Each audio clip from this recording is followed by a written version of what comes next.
कोल्हापूरमधलं ज्योतिबा मंदिर आज दर्शनासाठी बंद असणार आहे। मंदिरामध्ये आज पाकाळणी कार्यक्रम आहे। चैत्र यात्रेनंतर मंदिर आणि परिसराच्या स्वच्छतेसाठी ही पाकाळणी केली जाते। पहाटे 5 वाजेपासून मंदिरात स्वच्छता मोहीम सुरू करण्यात आलेली आहे। या संदर्भात अधिकची अपडेट घेऊयात आमचे प्रतिनिधी भूषण पाटील यांच्याकडून।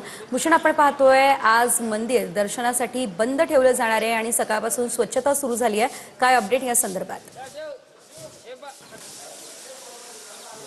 नक्कीच दख्खनचा राजा ज्योतिबा मंदिरामध्ये आज पाकाळणी कार्यक्रम होतोय आणि या निमित्तानं मंदिर दर्शनासाठी बंद ठेवण्यात आलेलं आहे। पहाटे 4 वाजल्यापासून या सगळ्या स्वच्छता मोहिमेला सुरुवात आहे ती झालेली आहे आणि आपण बघू शकतो की किती मोठ्या प्रमाणावर स्वच्छता मोहीम हाती घेण्यात आली आहे, ज्याला पाकाळणी देखील म्हटलं जातं। खरं तर ज्योतिबाची चैत्र यात्रा आता पार पडलेली आहे आणि या यात्रा काळात लाखो भाविक या ज्योतिबाच्या मंदिर परिसरामध्ये आले आणि त्यांनी हजारो टन गुलालाची उधळण आहे ती या सगळ्या मंदिराच्या शिखरावर त्याचबरोबर मंदिराच्या परिसरामध्ये केलेली आहे आणि त्याच्याच स्वच्छतेची मोहीम आपण बघू शकतो कशा पद्धतीने हाती घेण्यात आलेला आहे। हा सगळा परिसर जो आहे तो अगदी पाण्याने धुवून काढला जातोय। त्याचबरोबर मंदिराचा शिखर असेल, त्याचबरोबर दख्खनचा राजा ज्योतिबाची जी काही दागिने आहेत त्यांची देखील स्वच्छता आज आहे ती केली जाते आणि या सगळ्या कार्यक्रमाच्या निमित्तानं हे सगळं मंदिर जे आहे ते संध्याकाळी 4 वाजेपर्यंत बंद राहणार आहे। या सगळ्या एकूणच स्वच्छता मोहिमेमध्ये किंवा पाकाळणीच्या कार्यक्रमामध्ये देवस्थान समिती असेल, जिल्हा प्रशासन असेल, त्याचबरोबर सेवाभावी संस्थांनी देखील मोठ्या प्रमाणावर सहभाग आहे तो घेतल्याचं बघायला मिळते आणि म्हणूनच आपण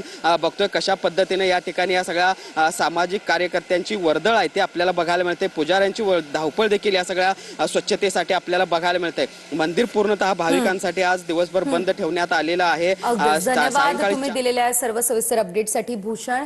आपण पाहतोय आज मंदिर दर्शनासाठी बंद आहे। कोल्हापूरमधील ज्योतिबा मंदिरामध्ये पाकाळणी कार्यक्रम हा आज पार पडतोय।